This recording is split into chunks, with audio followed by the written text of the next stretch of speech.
현대인의 생명을 위협하는 대표적인 질환, 암. 현대의학의 3대 암 치료법은 외과적 수술과 항암 대비 방사선 치료. 하지만 말기암인 경우 암 완치는 고작 20%. 첨단 현대의학도 암을 불치병으로 남겨놓은 상황인데 현대의학이 풀지 못하고 있는 불치병들, 그 해법을 면역력 강화에서 찾고자 하는 시도들이 새롭게 관심을 모으고 있다. 이런 가운데 산학연 협동의 면역 연구 개발은 경쟁력 있는 결실을 연이어 내놓고 있는데 과감한 투자와 지속적인 연구로 부작용 없는 면역 치료에 도전하는 우리 의료계의 변화.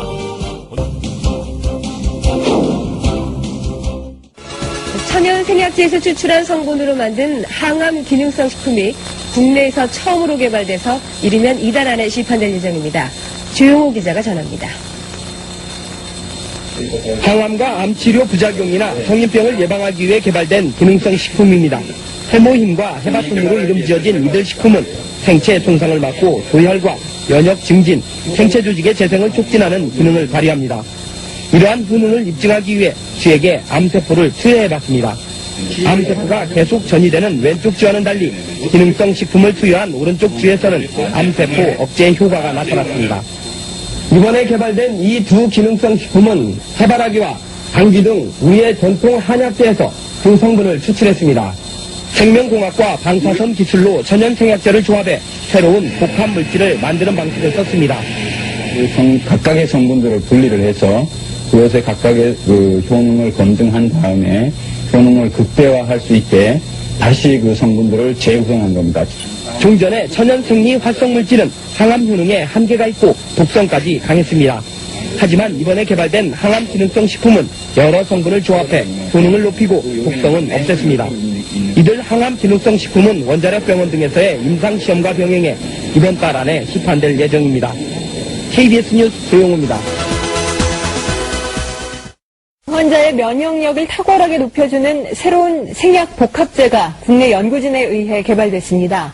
임상시험 결과 백혈구 회복을 높여주고 암치료 부작용도 크게 없애주는 것으로 나타났습니다. 최상원 기자가 소개합니다. 생약을 섞어서 만든 해모임이란 생약물질입니다.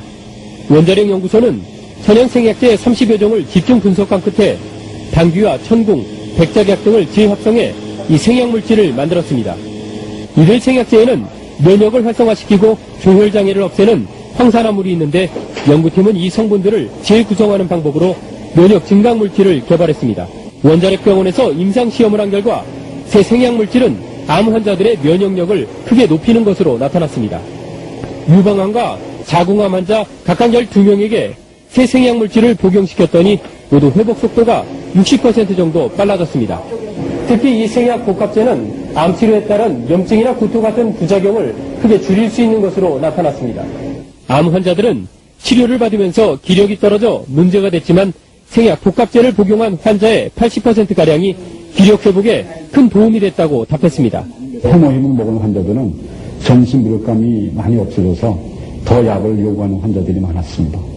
연구팀은 이 물질에 대한 2, 3차 임상시험을 거쳐 신약 개발에 나설 계획입니다. KBS 뉴스 최성원입니다. 한국원자력연구소가 정부 출연 연구기관으로서는 처음으로 기술 출자를 통한 벤처기업을 설립했습니다.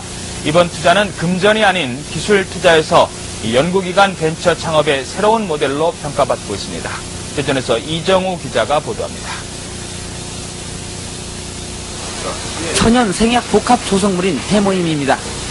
한국원자력연구소가 중장기 연구개발 사업으로 개발한 이 생약 복합제는 동물 실험과 암 환자 임상실험에서 효능이 입증되고 있습니다. 이 물질은 임상실험 결과 면역세포 회복 증진과 염증 등의 부작용 억제 효과가 뛰어나고 방사성 치료에 의한 암 발생 억제 효과도 60% 이상 높은 것으로 확인됐습니다. 암 환자 치료 시에 보조제로 활용할 수 있는 것뿐만 아니라 성인병이나 만성질환 환자들에서 면역 조절 기능 회복에 아주 잘 활용될 수 있을 거로 생각이 됩니다. 이 연구 성과물이 기술 출자 형태로 산업체에 이전돼 벤처기업으로 다시 태어났습니다.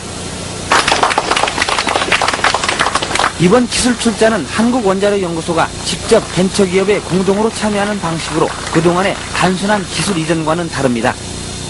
정부 출연 연구기관의 기술 출자로 탄생한 벤처기업의 공식 출범은 연구 성과물에 대한 새로운 장을 열고 있습니다.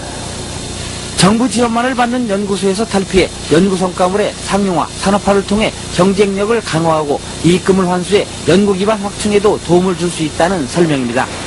연구자들이 더 용기를 가지고 더 좋은 연구 성과 내고 성과가 나오는 대로 민간에 이렇게 기술을 넘겨줘서 민간이 또 새로운 기업을 자꾸 창출하는 그런 아마 좋은 전기를 마련했다고 이렇게 봅니다.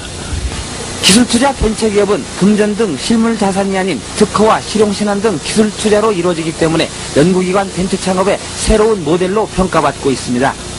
YTN 이정우입니다.